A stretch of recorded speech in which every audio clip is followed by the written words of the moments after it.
Bonjour. Comme vous le savez, Hors des sentiers battus nous conduit une fois sur deux en Italie. Donc, après avoir vu la ville de La Haye, nous allons dans l'Italie du Sud, dans la Sicile, c'est-à-dire dans une ville qui s'appelle Catane. Voilà. Et qu'est-ce que nous allons voir? Eh bien, nous allons voir ce que j'aime bien voir souvent en Italie, sans être vraiment voyeur. J'aime bien fouiner sur ce qui est en dessous. Or, en Italie, on trouve souvent des constructions souterraines au fil des siècles ensevelies. Bon, à Rome, c'est quelque chose de très classique parce que, disons du XIIe au XVIe siècle, les grandes familles profitaient des ruines, à la fois en volant les pierres et en ne faisant pas de fondation, puisqu'on mettait à profit l'existence des fondations de ruines. Eh bien, à Catane, ces dessous architecturaux sont un peu particuliers, car ils ne sont pas dus à cet effondrement de ruines que l'on rencontre à Rome, ils sont dus à la dangerosité de l'Etna, qui est voisine. Alors voilà, Catane, c'est la deuxième ville de Sicile, et aujourd'hui, nous allons à Catane, donc non pas voir la cité de Carcassonne ou la tour de Londres, nous allons à Catane pour aller dans les dessous de Catane.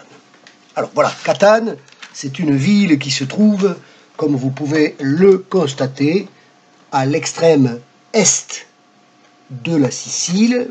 La voilà, là, la ville de Catane, 600 000 habitants, la plus grande ville avec 1 million d'habitants, c'est Palerme. Et puis l'Etna qui se trouve juste au-dessus. Et l'Etna est très près, comme vous pouvez le constater, il est très près de la ville, il est à une quinzaine de kilomètres. Alors, voilà, l'Etna, de temps en temps, il se met en colère. Et ça donne ça, par exemple.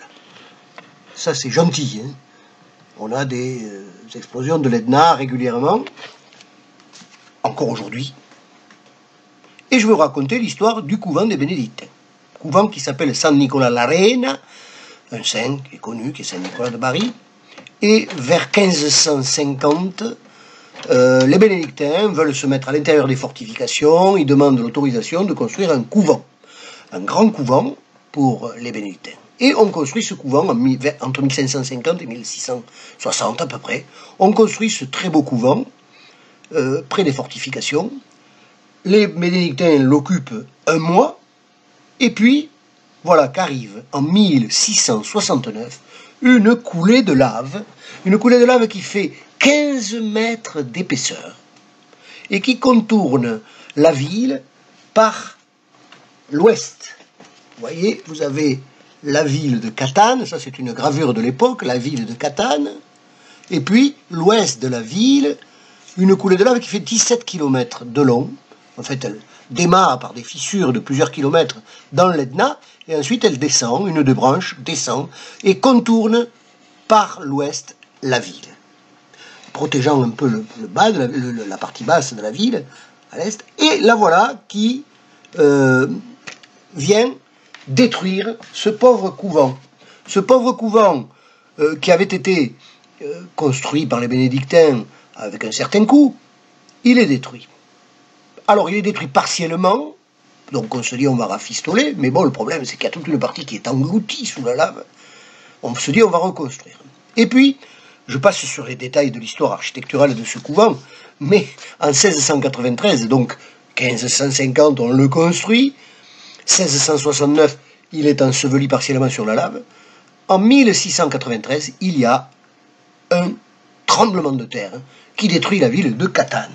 Alors, évidemment, on n'a pas de photo de l'époque, mais on peut voir par exemple sur cette image, cette gravure, comment sur les bordures, les murs s'effondrent, les fortifications s'affaissent, s'affalent, et finalement, tout est détruit.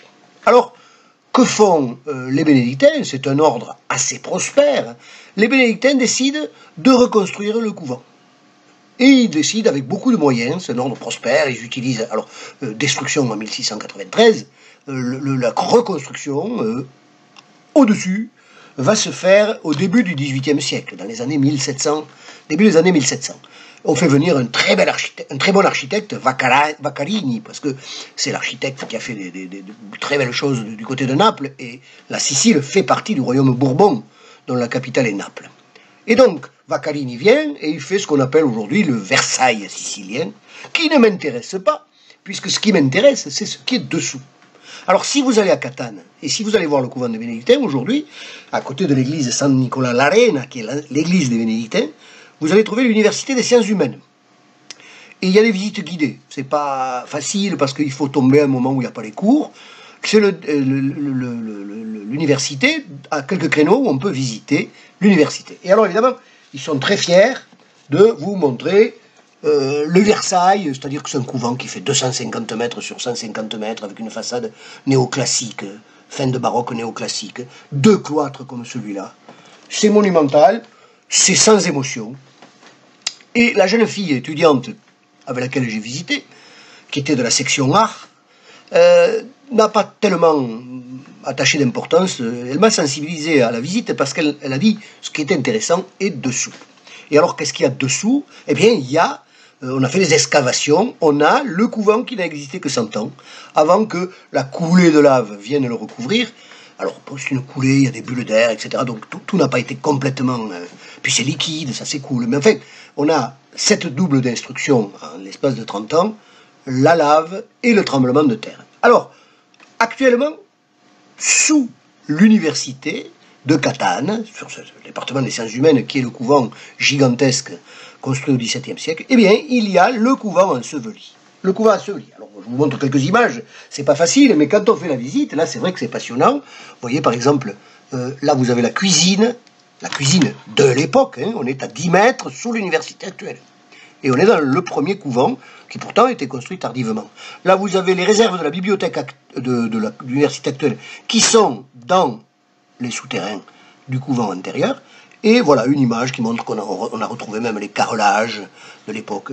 Voilà, c'est un labyrinthe souterrain, peu utilisé, totalement secret, rarement mentionné par les guides. C'est vraiment hors des sentiers battus. Et la semaine prochaine, eh bien, nous sortirons de l'Italie, on ira faire un petit tour en Catalogne pour visiter un site pas très connu. En attendant, tous les hors des sentiers battus sont compilés sur l'archipel Contatane. Merci.